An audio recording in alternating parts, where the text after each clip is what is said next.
प्यारा दोस्तों, जियां त अॼु आउं तव्हांखे शाह अब्दुल लतीफ़ भिटाई रहमतुल्लाह अलैह जा कुझु बैत ॿुधाईंदुसि। तव्हां ॿुधो ऐं दोस्तनि ताईं पहुचायो, सब्सक्राइब कयो। अस्सलामु अलैकुम वरहमतुल्लाहि वबरकातुहू। जियां त भिटाई साहब रहमतुल्लाह अलैह फरमाए थो त अवल अल्लाह अलीम आला आलम जो धणी, कादर पंहिंजी कुदरत सी क़ाइम आहे क़दीम, वाली वाहिद वहदहू राज़िक रब रहीम, सो साराहियां सचो धणी चई हमद हकीम, पो करे पाण करीम जोड़ू जोड़ जहान जूं।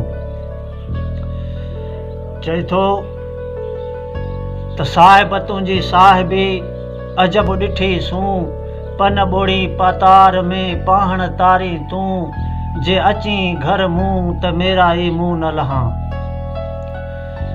चए थो तूं साईं तूं सतार, तोखे चारो नाहे चवण, किथे वसंदड़ शहर वेरान करी किथे वसाई वाहण, कन खे ॿेकन बख़्शी बकरीअ जी, कन खे धणी बख़्शी धण, कन खे पाली पाल कुन में, कन खां पीहाई पाहण, कन खे दामन बख़्शी दमड़ी, कन खे धणी माया बख़्शी मण, हाणे तेला हूं ताहण था ॾकन लिंग लतीफ़ जा।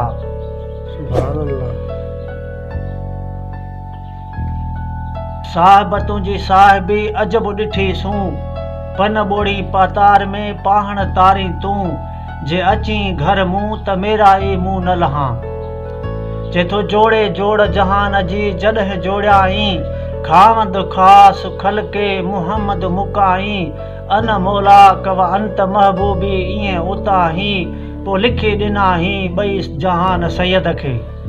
जोड़े जोड़ जहान जी पाण कयईं परवार, हादी हामी हाशमी सरदारन सरदार, सूहे साहबन सथ में मज मस्जिद मणियादार, पो चारई चङा चौधार हुआ हिकांदा हबीब सी।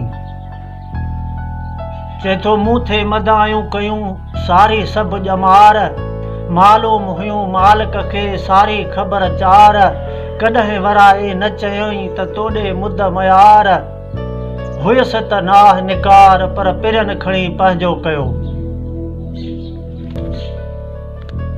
अॼु न ओता कुन में था तालिब तवारीन, आदेसी उथी विया मड़ियूं मूं मारीन, जेके जीअ खे जियारीन से लाहूती बि लॾे विया। चए थो जेॾो तुंहिंजो नाम बाजब उॾाई मङा, रिय थंभे रिय थूणीअ तूं छपर तूं छांव, कुॼाड़ो कहां तोखे मालूम सभ की। चए थो चाव थपाए चिथ में सनो कतियो जन, तन जो सराफन दुको दाख़िल न कयो। चए थो मोहबत पाए मन में रेंढा रोड़िया जन, तन जो सराफन अण तोरियो ई अघायो। चए थो मदी जन जे मन में तन जे लाइ ॾिहाड़ी ॾुकार, तोड़े वसे सभु ॼमार त बुख न लहे बेमान जी, तोड़े टके लॻे खरार त बि बुख न वञे बेमान जी। चए थो मोहबत जन जे मन में तन लाइ सदाई सुकार, तोड़े वसे न सभु ॼमार त बि उल्को न आशिकनि खे। अस्सलामु अलैकुम वरहमतुल्लाहि वबरकातुहू।